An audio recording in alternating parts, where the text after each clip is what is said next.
wisdom and grace to use our talents for the betterment of others. May the various activities related to this day be a success through your intervention. With gratitude, we offer this prayer in your name. Amen.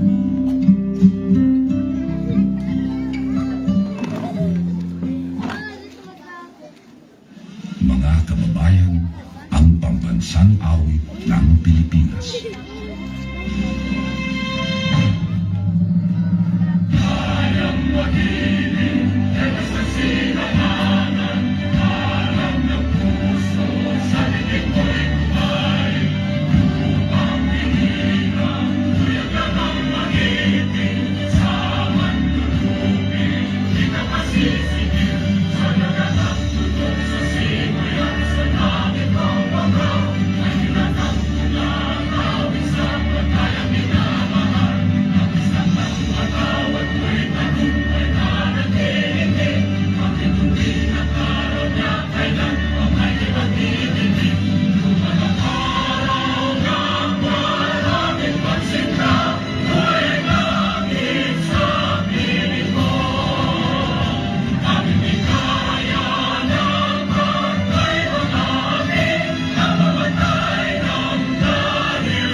Please be all seated.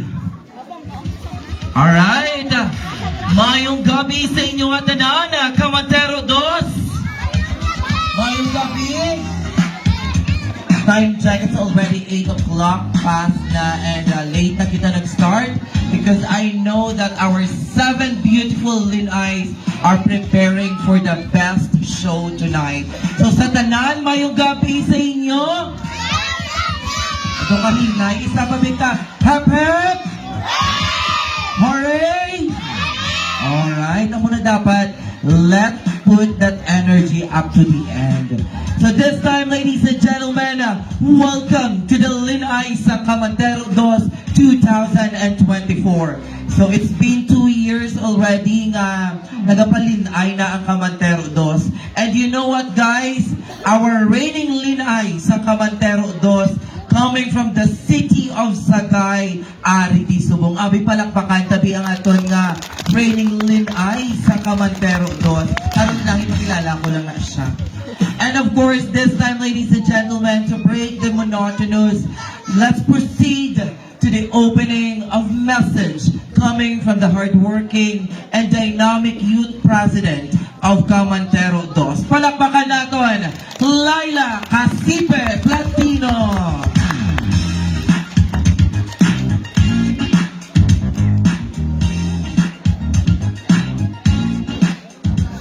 Mayong gabi sa tanan. Madamo ika salamat kay nagkadto ka mo di liwat sa amon nga palagwaon kag sa amon fiesta. Kag madamo ika salamat sa mga nag-sponsor. Gabi na gid kay nang perper madamo ika salamat nang sa pag-sponsor sa Linay. Si Kagawad Merginato, madamo ika salamat kay nag-sponsor naman. Sa mga judge kag sa pa-turnover subong si Mia. Madamo ka salamat kay nagbalik ka diliwat. Why ka na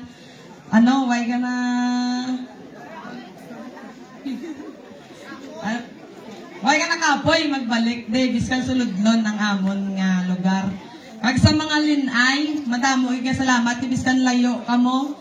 Nagporsige kamo nga magkadto di sa amon nga lugar. Madamo gid ka salamat.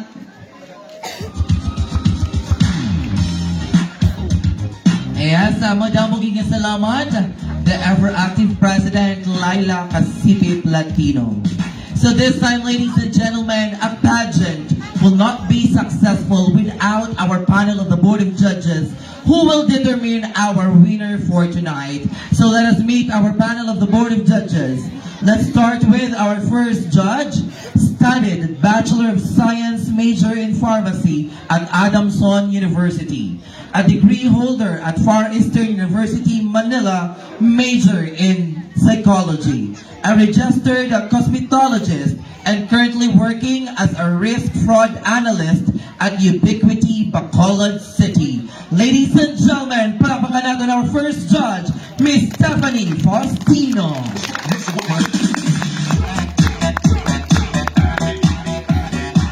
And of course, our second judge, a graduate of Bachelor of Education, Major in General Education at Carlos Hilado Memorial State University, a licensed professional teacher, a former Sangguniang Kabataan Treasurer of Barangay Gimbalaon, and working as a customer service staff, Dynasty Management and Development Corporation at Caizanos, Silay City. Palakpakan natin our second judge, Miss Cristel Bautista.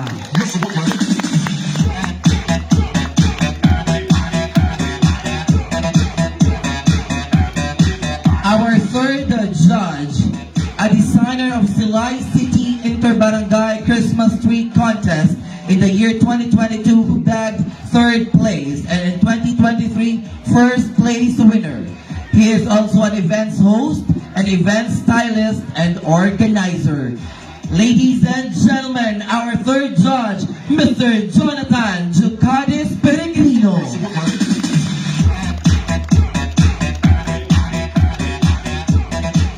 And the chairman of the Board of Judges. A graduate of Bachelor of Culture in Arts Education at Colegio San Agustin Bacolod, a licensed professional teacher, and a college instructor at Riverside College.